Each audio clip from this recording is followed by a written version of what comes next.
क्या सच में ज्ञान की भूमि बिहार को मिला 7वीं फेल मुख्यमंत्री? क्या सच में अब बिहार की जनता और छात्राओं का भविष्य खतरे में है? या सच में बिहार ने एक ऐसा मुख्यमंत्री को चुना है जिस पर खुद आधे दर्जन से अधिक मुकदमे दर्ज है? क्योंकि प्रशांत किशोर ने आरोप लगाया है कि 1995 ईस्वी में तारापुर में 7 लोगों की हत्या के आरोपी थे और उन्होंने बालिग होने के बावजूद फर्जी दस्तावेजों के आधार पर खुद को नाबालिग बताकर लाभ लिया। क्या सच में अब बिहार का भविष्य अंधकार में है? क्योंकि दिन पर दिन बिहार का भविष्य बिगड़ता जा रहा है। बिहार का हाल वैसे ही होता जा रहा है जैसे हमने बचपनों में पढ़ा था, अंधेरे नगरी चौपट राजा, टकेसर भाजी टकेसर खाजा। नमस्कार दोस्तों, सम्राट चौधरी अब बिहार के नए मुख्यमंत्री हैं, लेकिन उनके शपथ लेते ही कई बड़े सवाल खड़े हो गए हैं।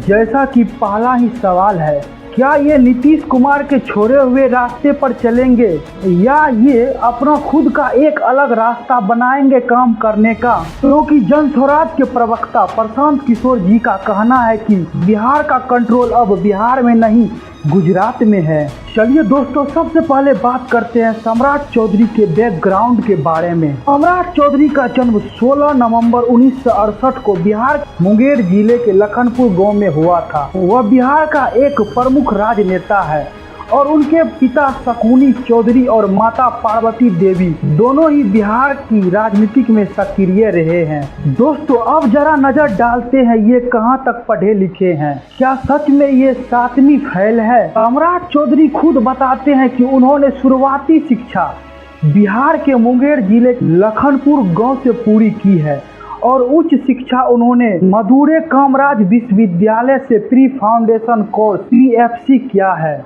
लेकिन दोस्तों, PFC है क्या? PFC एक प्री फाउंडेशन कोर्स है। यह कोर्स उस स्टूडेंटों के लिए होता है जो किसी कारणवश मैट्रिक नहीं पास कर पाए थे। बिहार के मुख्यमंत्री सम्राट चौधरी ने अपने चुनावी हल्फनामे में इसी कोर्स का उल्लेख किया है, जिसे लेकर विपक्षी पार्टियों में हमेशा विवाद खड़े होते रहता है। अब बात करते हैं कि सम्राट चौधरी पर कितने मुकदमे दर्ज है। अभी तक सम्राट चौधरी पर 6 से अधिक FIR दर्ज है, जिसमें सरकारी कामकाजों को उल्लंघन करने और सार्वजनिक व्यवस्था में बाधा डालने से संबंधित है। दूसरा, तारापुर मुंगेर थाना में FIR दर्ज है। यह मामला पिछले वर्ष के लोकसभा का है और दोस्तों, विपक्षी नेता जैसे प्रशांत किशोर ने उन पर 1995 में एक हत्याकांड में शामिल होने का आरोप लगाया है। सम्राट चौधरी, इन पर मेरा सीधा आपके माध्यम से सरकार को, बिहार के गवर्नर से,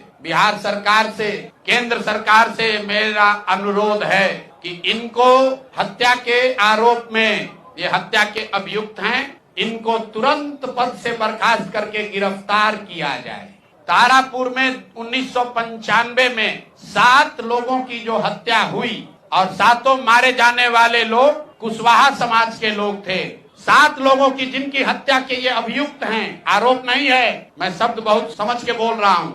7 लोगों की हत्या के अभियुक्त राकेश कुमार उर्फ सम्राट कुमार मौर्य उर्फ सम्राट चौधरी, तारापुर केस नंबर 44/1995, उसमें ये अभियुक्त हुए। अब बात करते हैं, क्या सच में बिहार में मुख्यमंत्री की कुर्सी बदल जाने पर सच में बिहार में बदलाव होगा? क्या दोस्तों, सच में पलायन रुकेगी? क्या सच में बिहार के नए मुख्यमंत्री सम्राट चौधरी बाकी राज्यों की तरह बिहार को बदल देंगे? क्या यह सिर्फ कुर्सियों का खेल है या वह कई बिहार का सूरत बदलेगा? क्या सम्राट चौधरी उन उम्मीदों पर खरा उतरेंगे जो बिहार की जनता उनसे उम्मीद लगाकर बैठे हैं? इस पर आप लोगों की क्या राय है? कमेंट बॉक्स में अपनी राय जरूर दें।